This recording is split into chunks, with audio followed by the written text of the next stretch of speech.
আগামী মের 21 তারিখ ষষ্ঠ উপজেলা পরিষদ নির্বাচনরে সুষ্ঠু অবাধ ও নিরপেক্ষভাবে অনুষ্ঠিত করিবার লাই বান্দরবানের লামা উপজেলা প্রিজাইডিং সহকারী প্রিজাইডিং ও পোলিও অফিসার সকলের দিনব্যাপী প্রশিক্ষণ কর্মশালা অনুষ্ঠিত হই।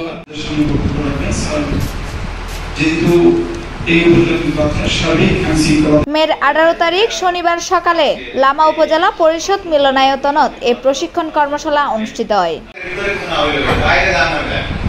বাইরের বিষয় আপনার মাথার ভিতরে ঢোকাবেন না। বাইরের বিষয় আইনশৃঙ্খলা রক্ষাকারী বাহিনী আছে, ওনাদেরকে।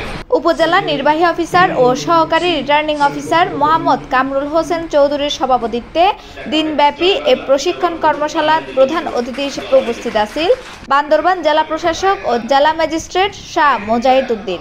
প্রথম ধাপে নির্বাচনে একটি সমস্যা আমি ফেস করেছি, যেটা আপনাদের সাথে শেয়ার করতে চাই।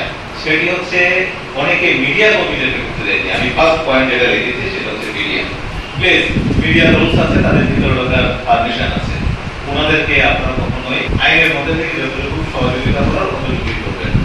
মজার ব্যাপার হলো উনি একজন মিডিয়া কর্মী, সাংবাদিক ছিলেন, পাশাপাশি একজন ভোটারও ছিলেন ওই ক্ষেত্রে। তারপর ওনাকে করতে দেওয়া হচ্ছিল না। তো এটা তো অপ্রত্যাশিত। বিশেষ অতিথি হিসেবে উপস্থিত আছেন বান্দরবান জেলার পুলিশ সুপার সৈকত শাহিন, বান্দরবানের অতিরিক্ত জেলা প্রশাসক ও ষষ্ঠ উপজেলা পরিষদের রিটার্নিং অফিসার উম্মে কুলসুম। এছাড়া লামা থানার ভারপ্রাপ্ত কর্মকর্তা ওসি শামীম শেখ, জেলা নির্বাচন অফিসার SM শাহাদাত হোসেন, উপজেলা নির্বাচন কর্মকর্তা মোহাম্মদ বেদারুল ইসলাম সহ বিভিন্ন প্রিজাইডিং, সহকারী প্রিজাইডিং ও পোলিং অফিসারগণ উপস্থিত আছেন। ড্রাইভার ঠিক আছে কিনা, গাড়ি একবার দুবার স্টার্ট দেন, গাড়ি স্টার্ট নেই কিনা সেটা একটু দেখেন, সেটা আপনারা বলবেন এবং পুলিশ এটা কাজটা করবে। আমরা আমাদের দিক থেকে পুলিশকে বলে দিব এই জিনিসগুলো দেখার জন্য। আপনাদের সকলের সুস্থতা এবং দীর্ঘায়ু কামনা করছি। দিনব্যাপী এই প্রশিক্ষণত 41 জন প্রিজাইডিং কর্মকর্তা, সহকারী প্রিজাইডিং কর্মকর্তা 223 জন ও পোলিং কর্মকর্তা 446 জন সহ মোট 710 জন এই প্রশিক্ষণ কর্মশালাত অংশ লয়।